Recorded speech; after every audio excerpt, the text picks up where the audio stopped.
This is the Harrier jump jet.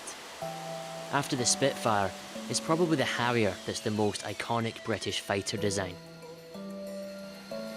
It was one of the few aircraft sold to the US in numbers. And even Arnold Schwarzenegger was using the Harrier in the movie True Lies. You're fired. Britain had invented and owned vertical takeoff and landing. So why was it retired? And why do we not have a new Harrier? The answer? Well, it's complicated.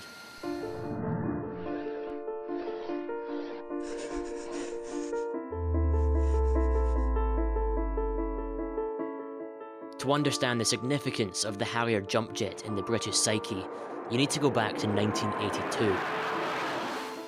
Harriers became infamous during the Falklands War. It was the first time the VSTOL, or vertical short takeoff and landing aircraft, had seen action. A total of 28 Sea Harriers and 14 Harrier GR3s were deployed. The Sea Harrier squadrons shot down 21 Argentine aircraft, with no air-to-air losses. I can remember seeing my hand go forwards and then back again, and found myself flying at about 10 feet. I mean, that's just ridiculously low. But it just seemed safer down there somehow. The Sea Harrier was dubbed La Muerte Negra by Argentine pilots, meaning the Black Death. I'm not allowed to say how many planes joined the raid, but I counted them all out, and I counted them all back. Their pilots were unhurt, cheerful and jubilant, giving thumbs-up signs. The cameraman said, get back in the cockpit and give us the thumbs up. So, well, all right then, and sat in the cockpit, and sort of went like that, which is one of the first images that came back. The Harrier returned from the Falklands as an icon, cementing the reputation of British aircraft design. Second-generation Harrier IIs went on to see action in Bosnia, Iraq, and Afghanistan. It was a fighter that was proven in combat, and if it needed to, it could even land on a shipping container. It could land vertically, take off vertically, take off on a short runway with a high weapon load. It was small, agile, and had tremendous acceleration, and that is performance. So all that combined gave you a really, really useful operational flexible capability. Clearly, it was a project that should be extended or built on. So what would the next British fighter be? As it turned out, there wasn't going to be one.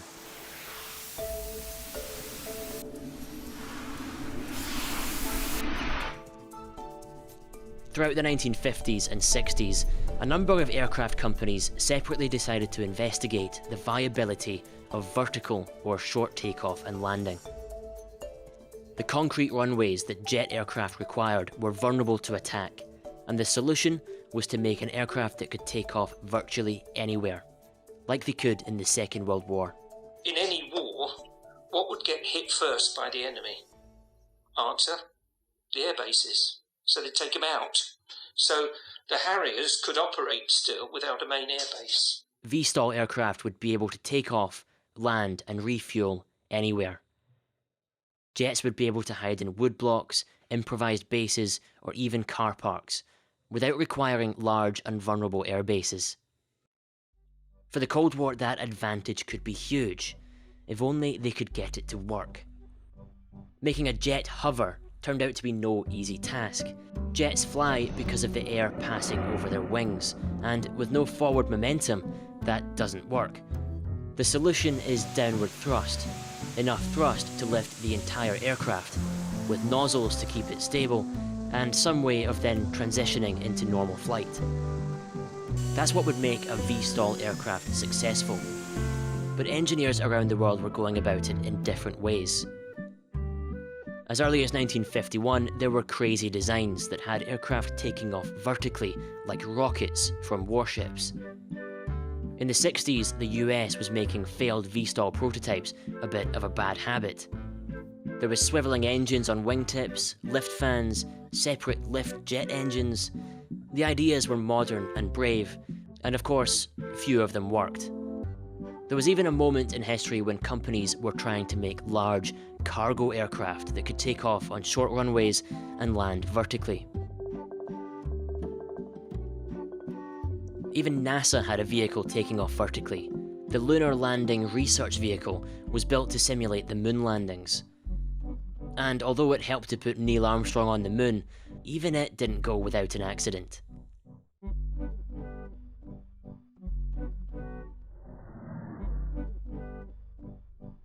Of the dozens of designs from the 50s to the 80s, only the Harrier and the Yak 38 Forger reached operational status. That last one you might not have heard of. The Yakovlev Yak 38 was a Soviet Navy VSTOL aircraft, intended for use aboard their light carriers, and 231 were built.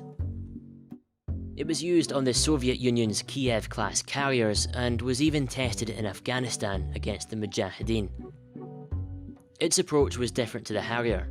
It had two dedicated lift jets located behind the pilot, making its silhouette somewhat reminiscent of today's F-35B. I'll come back to that.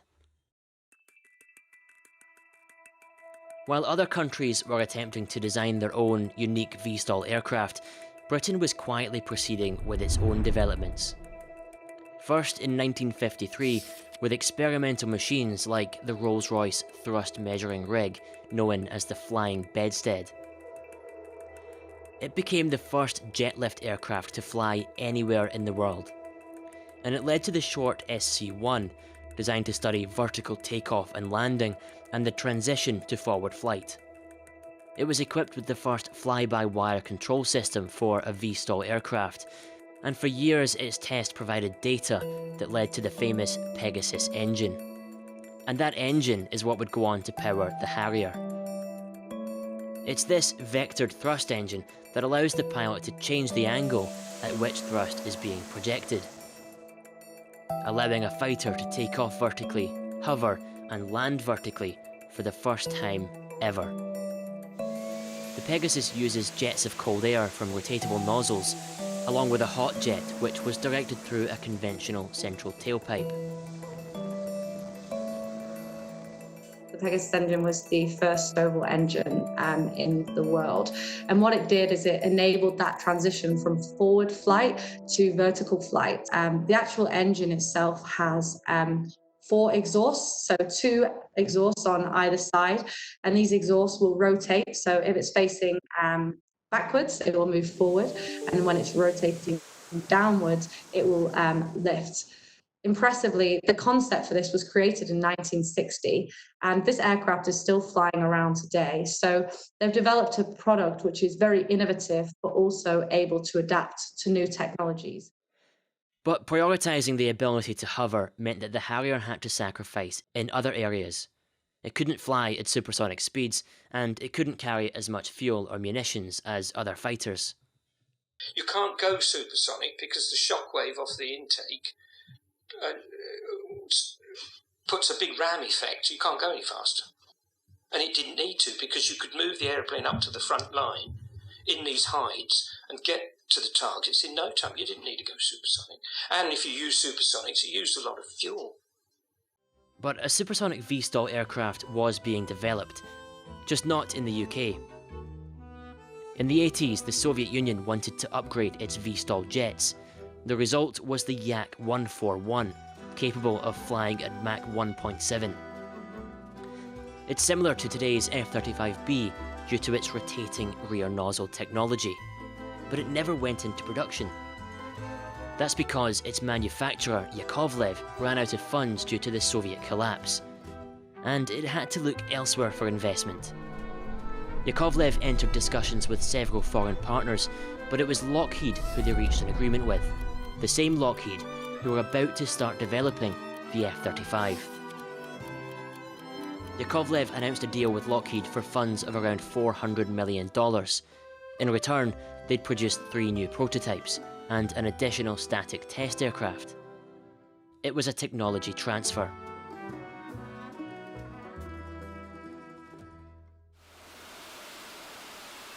This next phase of development in vertical jet aircraft brings us to the modern era.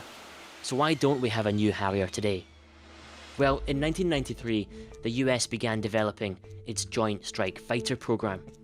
It was looking for a new aircraft, a fighter that could replace a wide range of existing aircraft.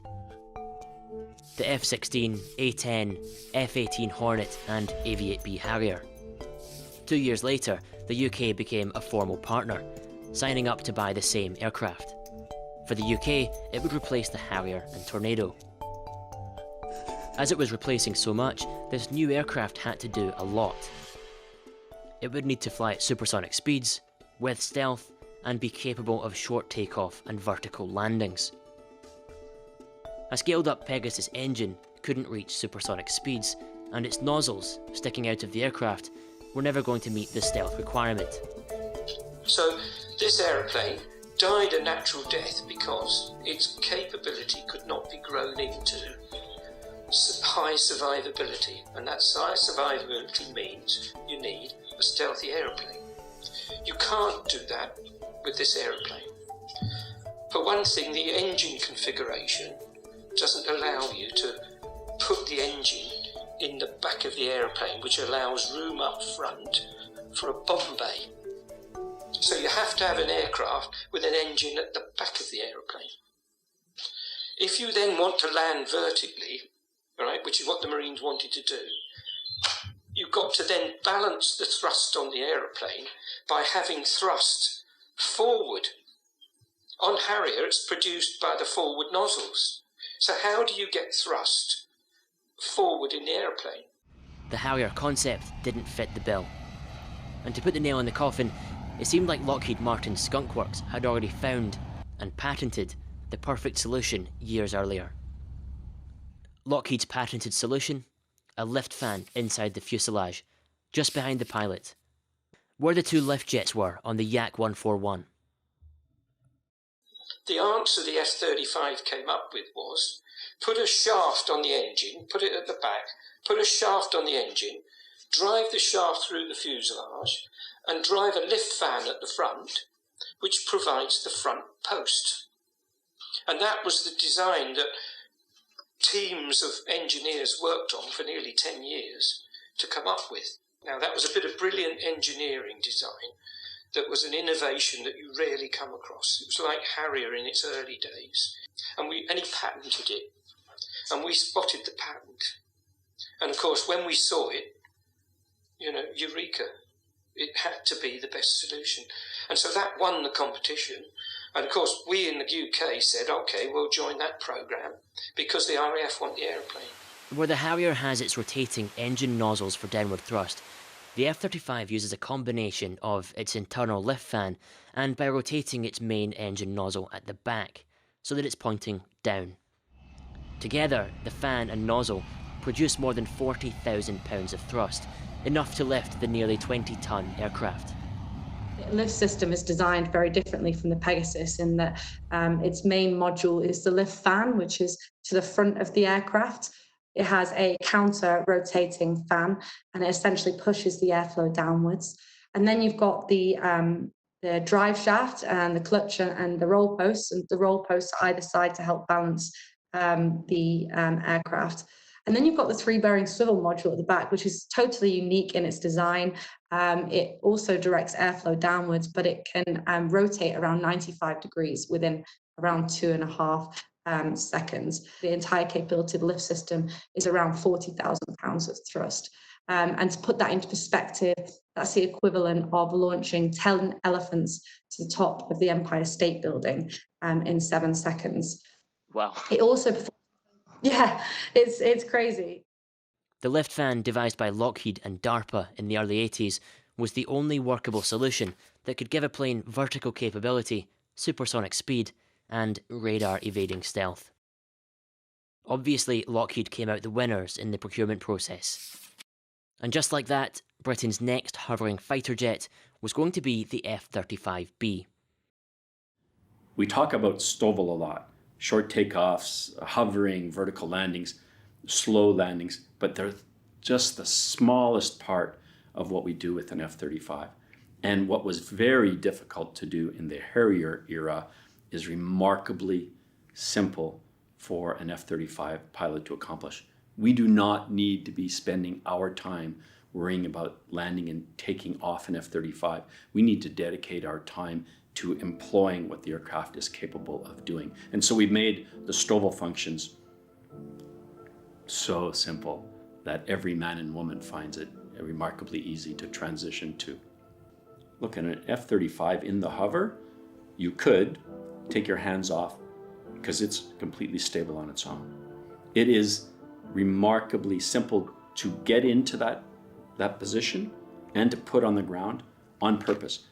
It may sound simple, but it took us years, us, a big team, years to decide how the controls should be harmonized, how we could make an aircraft fly in that STOVL regime, but then transition to the conventional flying aircraft that we needed it to be.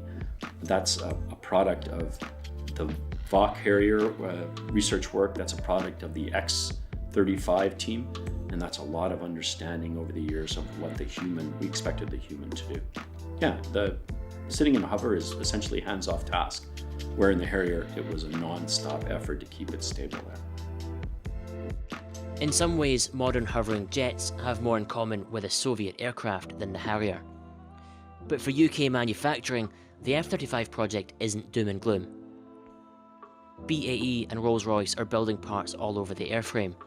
Success for Lockheed and the F-35 means financial success for British engineering, but not necessarily success for British aircraft design. If you do what you did before in a typhoon, a tornado, a Harrier into the F-35, then you are wasting the potential of what this aircraft's all about. So I do think for all the air forces, they realized there's not much of what I did before that transitions to this new world. Wow, that's a big, big step forward. So I think we've tried not to repeat from the older generation, and that we've tried to buy into this is something completely new. Not since the Harrier has the UK designed an entire military fighter jet. Those days of being at the forefront of aircraft design seem to have ended with the Harrier. But fighter jets that can hover? They didn't.